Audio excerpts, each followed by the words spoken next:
अब हम लोग इस डायग्राम की मदद से दो चीज़ें पढ़ना चाहेंगे, वो है ऑस्मोटिक प्रेशर, क्या होता है ऑस्मोटिक प्रेशर, और दूसरी क्या होती है ऑस्मोटिक पोटेंशियल। देखिए बहुत ही इजी है, बहुत इजी है। देखो हम लोगों ने एक बीकर ले लिया, एज यूजुअल एक बीकर ले लिया, एक हमने इन्वर्टेड इस तरीके का फनल ले लिया, we have taken this inverted funnel, और इसकी ओपनिंग पे, नीचे वाली ओपनिंग पे हम लोगों ने एक लगा दी है semi permeable membrane. This is semi permeable membrane, ठीक है ना।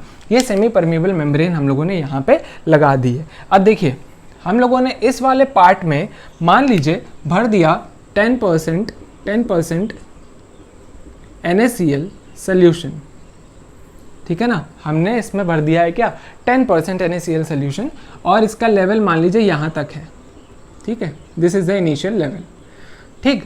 अब और बाहर की साइड हम लोगों ने इस बीकर में ले लिया है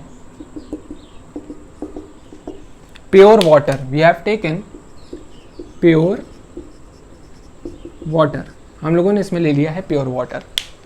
भाई ध्यान देना, ध्यान से सुनना कि हमने इस इन्वर्टेड फनल में ले लिया 10% NaCl सोल्यूशन और बाहर बीकर में ले लिया है प्योर वाटर, ठीक है। मतलब प्योर वाटर का क्या हो गया कि बाहर तो सल्यूट क्या है, नील है, ऑलमोस्ट नील है, सल्यूट है ही नहीं, सॉल्वेंट ही सॉल्वेंट भरा हुआ है बाहर, ठीक है। और अंदर हमारा क्या है 10% NaCl सोल्यूशन है।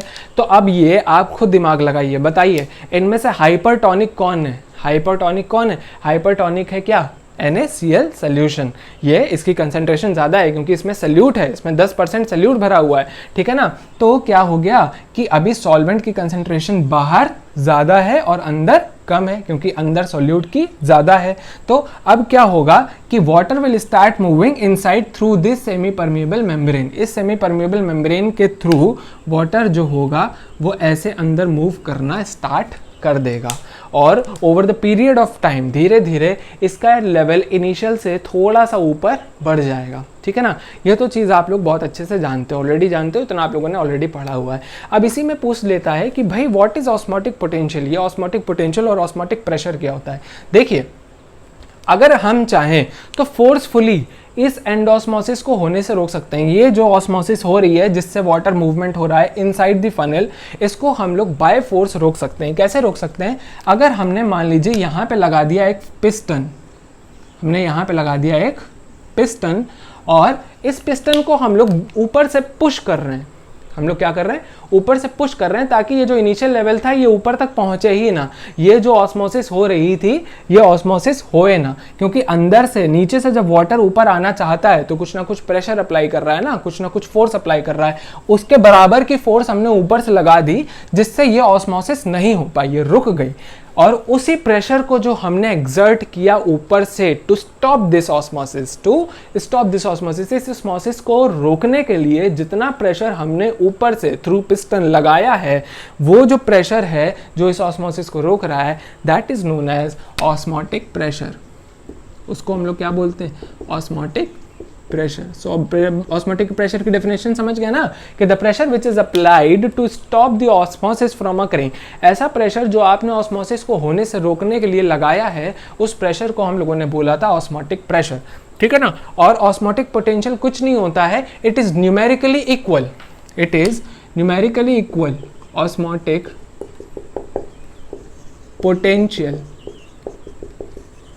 जो है वो न्यूमेरिकली इक्वल है, बट साइंस क्या हो जाते हैं, ऑपोजिट हो जाते हैं। Osmotic pressure is numerically equal to osmotic potential, but sign negative में हो जाता है। अच्छा नेगेटिव में क्यों होता है ये भी आप समझ लीजिए। ऐसा होता है कि अगर हम ऊपर से फोर्स लगा रहे हैं तो नीचे से इसका मतलब क्या लग रही थी, कुछ ना कुछ फोर्स तो लग रही थी। इसका मतलब क्या, अगर हमें ऊपर से फोर्स लगानी पड़ रही है, इसका मतलब क्या हो रहा था कि नीचे से ये वाटर मॉलिक्यूल्स कुछ प्रेशर, कुछ फोर्स एक्सर्ट करके ही तो बाहर ऊपर आ रहे थे, तभी तो हमें ऊपर से फोर्स लगानी पड़ी। तो अगर हमने ऊपर वाली फोर्स को, ऑस्मोटिक प्रेशर को हम लोगों ने पॉजिटिव में ले लिया, तो उसके जो ऑपोजिट नीचे से प्रेशर लग रहा है, उसके ऑपोजिट जो नीचे से प्रेशर लग रहा है, उसको हम लोगों ने क्या बोल दिया, ऑस्मोटिक पोटेंशियल। और क्योंकि वो ऑपोजिट डायरेक्शन में लग रहा है, हम नीचे लगा रहे हैं, वो ऊपर साइड लग रहा है, तो हमने उसको किस में ले लिया, नेगेटिव में ले लिया। बट इट इज इक्वल, वो क्या है, बराबर है। जितना प्रेशर आप ऊपर से लगा रहे हो उतना ही प्रेशर नीचे से भी लग रहा है, या ऐसा समझ लो जितना प्रेशर नीचे से लगा रहे हो उतना ही प्रेशर आप ऊपर, नीचे से लग रहा है उतना ही प्रेशर आप ऊपर से लगा रहे हो टू स्टॉप दैट ऑस्मोसिस। आप उस ऑस्मोसिस को रोकने के लिए उतना ही प्रेशर क्या कर रहे हो, ऊपर से लगा रहे हो। तो नीचे से जो प्रेशर लग रहा है दैट इज ऑस्मोटिक पोटेंशियल, ऊपर से जो आप लगा रहे हो that is osmotic pressure. The signs are equal, the signs are opposite, ये क्या हो गया, नेगेटिव हो गया, but the numerical value is equal. So this was all about osmosis. हम लोगों ने एंडोस्मोसिस भी देख लिया, एक्सोस्मोसिस भी देख लिया है, हम लोगों ने turgid and flaccid condition of cell भी देख लिया है, and we have also seen osmotic pressure and osmotic potential. अगर चैनल सब्सक्राइब नहीं किया है तो जल्दी से चैनल सब्सक्राइब कर लो। वेबसाइट भी है, वेबसाइट पे जाके देख लो, सारे लिंक्स जो हैं डिस्क्रिप्शन बॉक्स में दिए हुए हैं। सोशल मीडिया पे, इंस्टाग्राम पे, हर जगह हम आपको मिलेंगे। You can follow me everywhere, ठीक है। और इसके बाद नेक्स्ट वीडियो में अब मिलेंगे हम लोग कुछ नए टॉपिक के साथ। तब तक अपना ख्याल रखो, मिलते हैं नेक्स्ट वीडियो में।